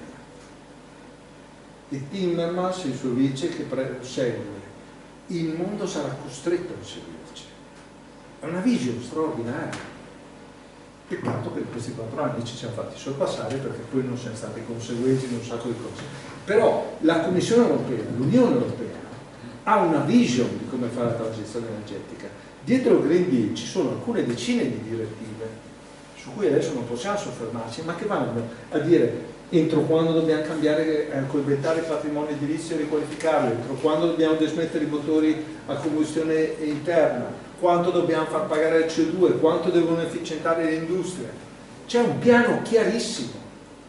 Siamo solo in Italia che non lo conosciamo, perché non ce lo dicono. Perché quando trovi un articolo sui giornali su sta roba è frottolo. Ci parla di neutralità tecnologica, di noi che vogliamo i biocarburanti, ma dove i biocarburanti? Un ettaro di terreno riesce a alimentare i 10.000 chilometri di un'automobile. Un ettaro fotovoltaico ha un fattore di resa in termini di chilometri resi di 200 volte superiore. Di che cosa parliamo? Parli di neutralità tecnologica quando si vive in un mondo a risorse finite e si è a un passo da razionale. Non puoi dire neutralità tecnologica e vuol dire che ognuno fa quello che gli pare. Non è così. Dire non consumiamo il suolo per i cosi, per poi fare è assurdo. Per fare 200 ettari a mais, per produrre fatti col gasolio, per produrre uno sputo di siamo. Non si tratta di neutralità tecnologica, si tratta di non aver studiato la fisica. Cioè, di nuovo la politica si esprime a libertà massima, ho trovato una buona espressione, libertà massima, prescindendo dai numeri, dalla fisica di base. Quindi abbiamo un alleato che è la Commissione Europea, abbiamo un alleato che sono i movimenti ambientalisti, Greenpeace, Lega Ambiente, no Italia Nostra, Extinction Rebellion, Friday for Future. Cioè, in ambito cattolico si sta muovendo la Chiesa Cattolica, si è alzato il pachiderma, è un segno dei tempi straordinario. La Laudato Si è uno strumento, è un'enciclica straordinaria, la Laudate Deum ancora di più, i circoli di Laudato Si stanno sorgendo una fianca all'altro. C'è veramente tanto che si sta muovendo, che deve interconnettersi ovviamente e deve farsi politica, se no non è sufficiente. Quindi, problema numero 1 la consapevolezza, problema numero 2 la burocrazia, problema numero 3 l'ignoranza della fisica e termodinamica di base. Gli alleati, la Commissione Europea, i movimenti ambientalisti, ma la parte più intellettuale, più avanzata dell'economia, della borghesia intellettuale, delle imprese, eccetera, eccetera, eccetera. Bisogna mettere queste cose insieme. È una lotta. Quella che abbiamo davanti è una lotta. Non va vista diversamente, non è un tema tecnologico, non lo è più, lo era 20 anni fa. Oggi è una lotta politica. Sì, volevo aggiungere che fra i documenti della Commissione Europea c'è anche un capitolo molto ben fatto e importante sulla gestione delle materie prime critiche per la materie prime e le tecnologie, anche, no? Perché non basta avere la materia prima, ma anche avere la tecnologia per trasformarla. Ed è un documento bellissimo che consiglio la lettura. Questo per dire come ha lavorato bene, sta lavorando bene la Commissione Europea finora. Dico finora perché con le elezioni del prossimo giugno il tema sarà proprio questo.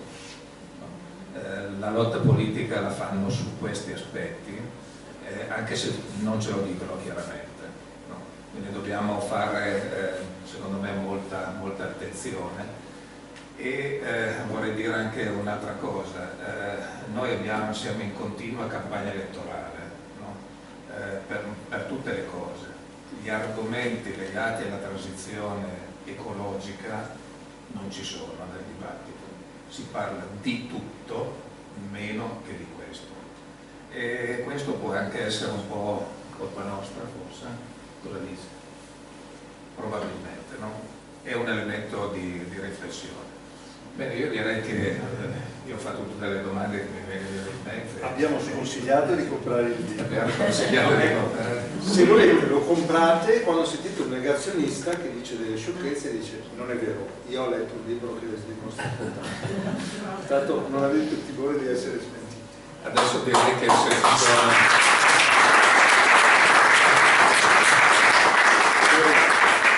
ci sono delle domande. Una domanda, Marco.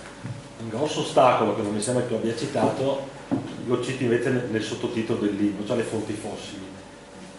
Nel senso che ce ne sono ancora tante e costano ancora pochissimo, per quanto noi paghiamo tanto la benzina, è zero rispetto a quello che dovremmo pagarla perché scomparisse. La mia domanda è, siccome 30 anni fa, quando mi occupavo anche io di energia, sembrava che il picco del petrolio fosse lì a venire, io non l'ho ancora visto, il picco del petrolio. Quante fonti fossili, quanto petrolio c'è ancora? Cioè, non abbiamo la speranza che si finisca domani, mi sembra, no? Cioè, e quindi non lo so assolutamente. Mi ha cercato una perché è un grosso ostacolo questo, secondo me, capito? No? Cioè, se la benzina costasse 5-10 euro al litro, tutti compareremo la macchina a pedali, forse, non so. Allora, 2 o 3 spunti.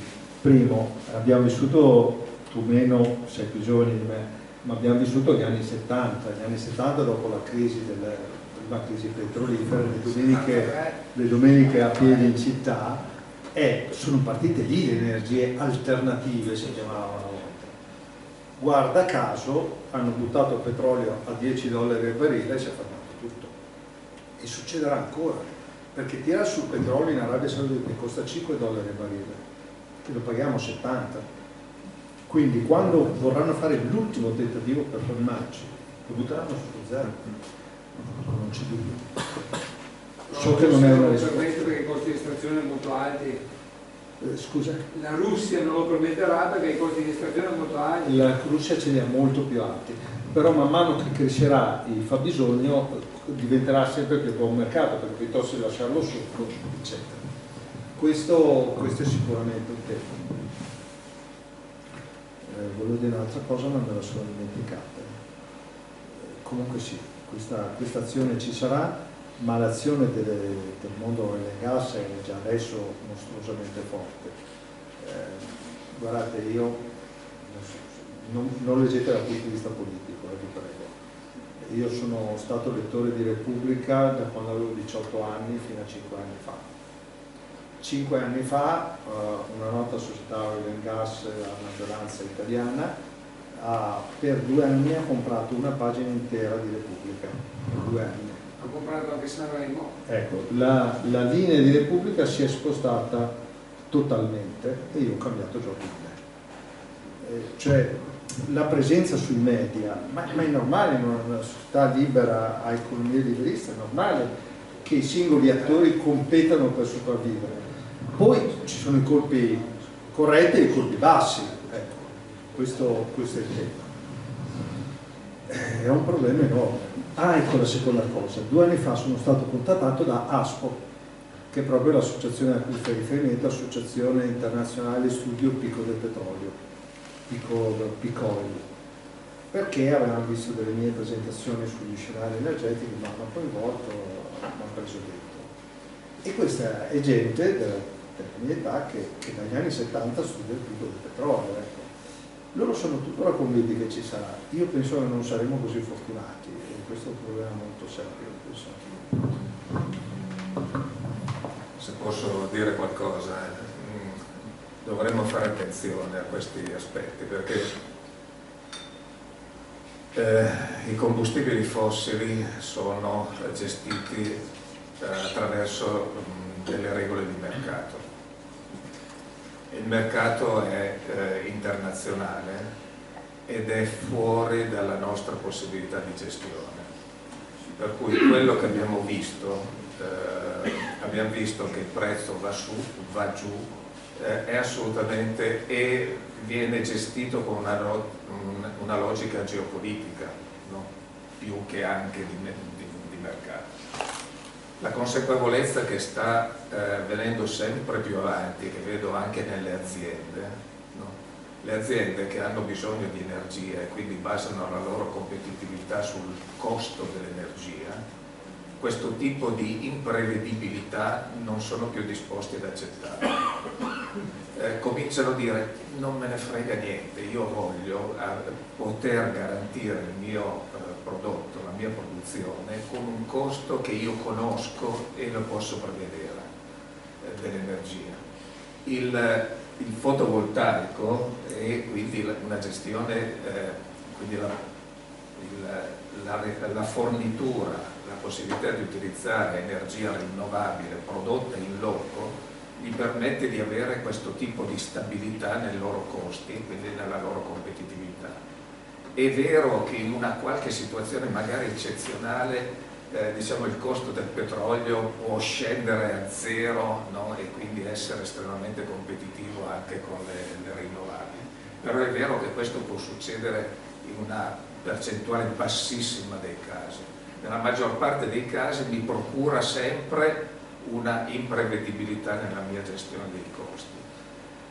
Questo tipo di ragionamento secondo me deve essere fatto anche per le famiglie, no? Io non mi posso permettere che improvvisamente sono costretto ad andare domenica a piedi, oppure sono costretto per riscaldarmi a pagare un'enormità del costo dell'energia.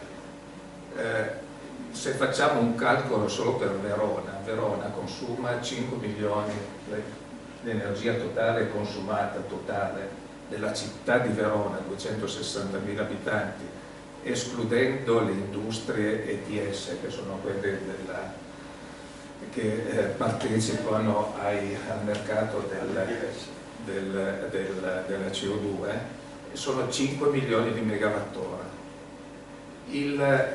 L'aumento medio che possiamo considerare nel 22 del costo dell'energia è stato di 100 euro per megawattora, anche di più. Mediamente, vuol dire che i cittadini, la città di Verona ha tirato fuori improvvisamente $500 miliardi. $500 miliardi. Noi ci lamentiamo se ci aumentano le tasse di 100 euro, no? E abbiamo tirato fuori $500 miliardi. Così. No, ma che 5 milioni di megawattora sono in tutta la provincia, non è solo la città di Verona. No, è il bilancio energetico della città di Verona certificato nel PAES, che è stato approvato nella cosa, se non hanno sbagliato i calcoli.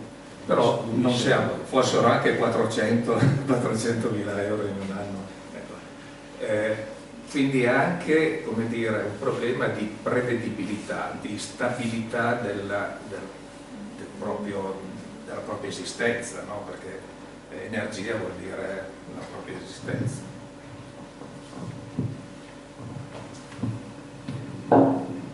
Qualche osservazione così da quel poco che conosco.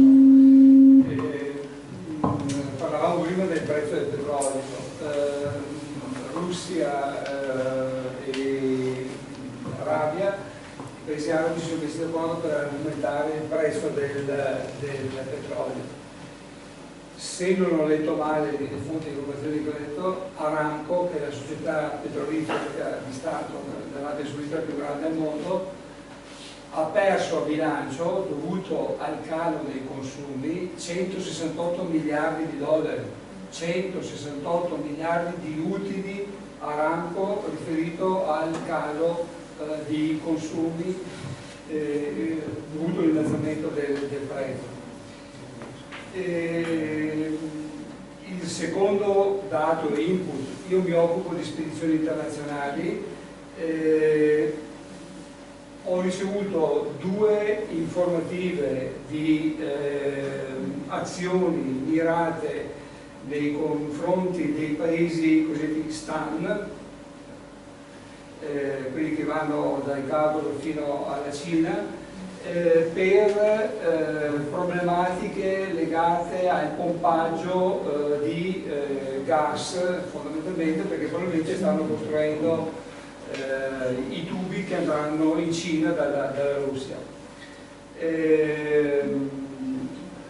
L'altra considerazione che si allaccia un po' al discorso del costo energetico zero sul mercato all'ingrosso, ci porta a dire che l'investimento che dovessimo fare in nucleare è estremamente pericoloso, perché se noi abbiamo la possibilità di spegnere l'eolico o il fotovoltaico e abbiamo zero costo, col nucleare avremmo dei costi infiniti perché ammesso che possa essere possibile lo spegnimento, che è una cosa difficilissima da organizzare, comunque poi avremo tutti i costi di ammortamento dell'investimento che abbiamo fatto in mancanza di produzione e di sfruttamento dell'investimento che abbiamo fatto. Per cui piccole considerazioni da tenere presente. Grazie. Sì, i mercati energetici sono estremamente complessi, l'imprevedibilità è un dato di fatto, possono cambiare. Il fatto che abbiamo bloccato, non ritiriamo più il gas dalla Russia, la Russia lo sta vendendo da un'altra parte. Il fatto, il fatto di poterlo liquefare e trasportare con le navi non usa più i tubi, a noi va bene ugualmente riceverlo liquefatto perché ci dà flessibilità, quindi possiamo ritirarlo dai paesi asiatici o cose di questo genere. Ma un aneddoto simpatico: nel mese di ottobre c'è stata una settimana dove il gas è raddoppiato di prezzi, una settimana è passato da 30 a 60 euro al megawattora. E gli operatori e la gente che lavora in queste cose chiedevano: ma cosa è successo? Perché è aumentato in una settimana del doppio? No? Dice, la risposta era perché sono entrati in sciopero gli operatori del gas liquefatto. Dove? In Australia. Dice, come? In Australia succede questa cosa e io ho il raddoppio del prezzo del gas? È un piccolissimo esempio. Questo per dire come per una buona gestione economica della vita anche delle aziende, no? È preferibile avere la stabilità, la prevedibilità rispetto ad un prezzo anche basso. Dice, sì, ho capito che posso anche prendere l'energia elettrica o il petrolio a prezzi bassi o la benzina a prezzi bassi, ma io così è un beneficio però per un periodo molto limitato, mentre nel lungo periodo io ho una parte del mio bilancio economico che è imprevedibile, no? E questo è un valore secondo me importante che deve essere tenuto presente. Quindi anche l'indipendenza politica, se vogliamo, no? di un paese, di una famiglia, eccetera, dipende proprio dalla possibilità di gestire in proprio, no? E le energie rinnovabili ci danno questa opportunità. Non so se tu vuoi aggiungere qualcosa. Sì, io nel libro non tratto questo argomento perché non sono assolutamente in grado. Io mi sono limitato a un obiettivo più piccolo, far vedere che il sistema paese può essere totalmente,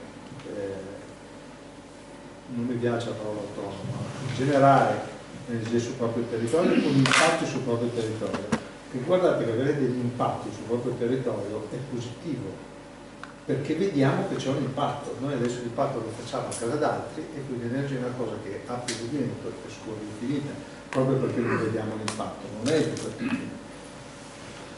Il sistema italiano può stare interamente in piedi con le tre gambe della solidarietà, dell'efficienza e delle rinnovabili, e può esserlo in un numero ragionevole di anni tale da contenere il danno irreversibile a un livello ancora accettabile.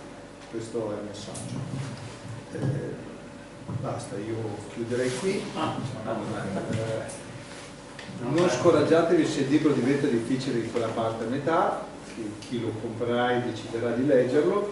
semmai scorretelo un po' veloce, andate avanti e poi tornate indietro. Non so se c'è la possibilità di, lei ha accennato brevemente pinpoint ai punti di non ritorno, se vuol dire... Sì, quella formula lineare lì è un'approssimazione dei sistemi climatologici studiata sulla base di quello che è ricavata da modelli numerici teorici tarati su quello che è successo negli ultimi milioni di anni. Adesso ci stiamo avvicinando a dei fenomeni che non ci sono mai stati e che potrebbero far amplificare il global warming molto oltre alla dimensione lineare che abbiamo tratteggiato. Quali sono? Cito i due tra i più famosi. Uno è lo scioglimento delle calotte polari. Se si scioglie il ghiaccio delle calotte polari, quella superficie lì da bianca diventa blu, quindi riflette meno verso l'alto e quindi anche a parità di emissioni il surriscaldamento accelererà. La seconda è lo scongelamento del permafrost. Noi abbiamo nelle zone prossime ai circoli artici, delle zone umide, dove umido vuol dire dove c'è dell'organico che è stato elaborato da batteri in condizioni anaerobiche, quindi delle grandi sacche di biometano congelate sotto il ghiaccio, sotto il terreno ghiacciato. Nel momento in cui si surriscalda, questo si sta liberando in atmosfera. Il metano ha un potere climalterante molto più forte del CO2. Quindi questi tipping points, quando si innescano, fanno perdere di linearità al sistema. Già quella formula lineare è atroce, perché io quando l'ho capita mi ha sconvolto pensare che ogni gigaton che metto, ogni ton che metto adesso vale come una di 200 anni fa e rimane per le prossime 20 generazioni o 100 generazioni. Cioè, a me questo pensiero qua ha sconvolto. Se in più vado a pensare che diventa non lineare ma sovralineare, è davvero a pelle d'oca. E siamo molto prossimi a questi sistemi. Non vi ho mostrato la slide delle temperature dell'anno scorso, da cui si vede che il sistema ha avuto un'accelerazione improvvisa proprio. Quindi questo è proprio l'effetto del fatto che ci siamo già sopra i tipi di points.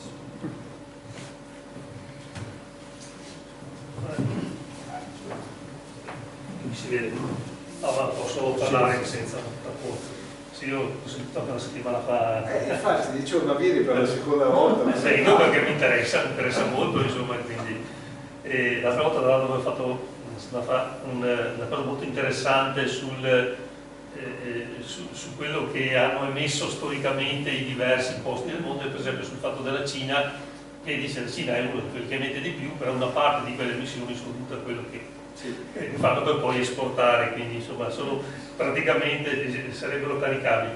Ecco, allora, siccome si è parlato qui, si parla nel libro di Italia, ma parliamo di Italia, parliamo anche di Europa. L'Europa comunque non è un satellite che sta attorno alla Terra, purtroppo facciamo parte.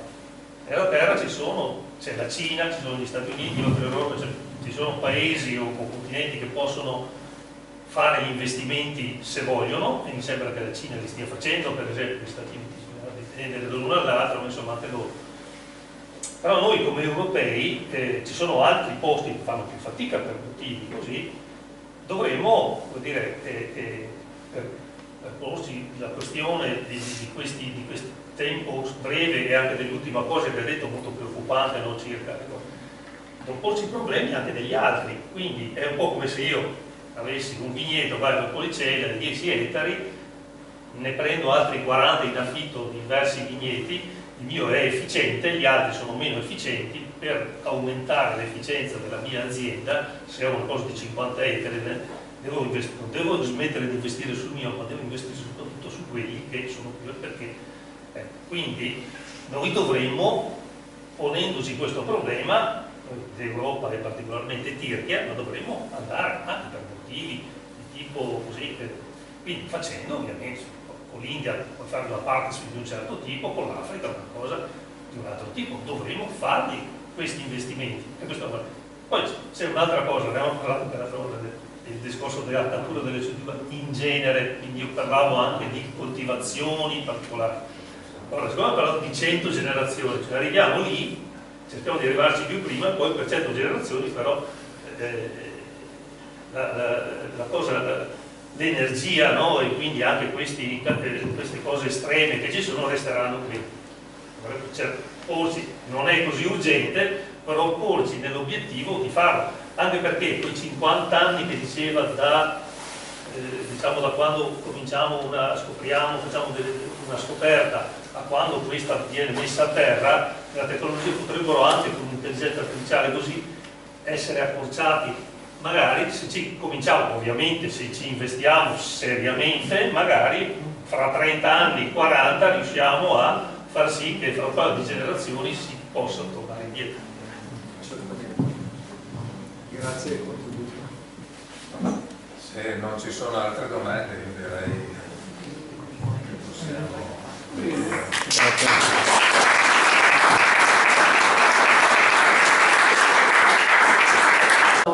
Magari leggere il libro, ma portare questa conoscenza più al pubblico in generale e far conoscere anche il lavoro della Commissione europea e magari cercare di frenare questa tendenza che con la politica, con le elezioni mi sembra che stiano andando un po' fuori rotta, diciamo, e tornare a quello che era il Green Deal iniziale, cercare di porre l'attenzione non sulle piccole problematiche che alla fine sono cose insignificanti, ma di focalizzarsi proprio su quello che dobbiamo, sul fatto che dobbiamo cambiare e sarà difficile, sarà stressante, ma per esempio mio genero mi ha scritto, mio genero vive in Inghilterra, mi ha detto: scusa un attimo, devo accendere tutto in tutta la casa, sto correndo in giro in tutta la casa ad accendere tutte le luci, la lavatrice, la lavastoviglie e tutto quanto. Ma perché? Dice: perché mi stanno pagando per usare l'elettricità in questo momento, prendo 4 pence per ogni non so quanto. Allora in Italia ancora ho da sentire questa roba qua che ci sono dei prezzi negativi. Prezzi negativi, cioè stranissimo, però ci arriveremo. Il futuro sarà questo. Allora cerchiamo di arrivare dove ci pagano loro per usare la lavatrice, eccetera. Ecco, bene, ringrazio tutti e noi andiamo in giro con questa cosa qua, con il nostro eurometro nei mercati, saremo a Pescantina in vari mercati e questo è sulla riforma dei trattati, perché noi riteniamo che l'euro non è efficiente, dobbiamo formare i trattati.